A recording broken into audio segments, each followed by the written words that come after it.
કે મારી પદમા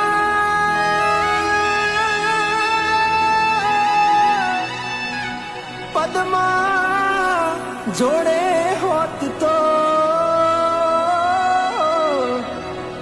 અરે રે એના ખોળામાં દેહ છોડી દઉં, અરે રે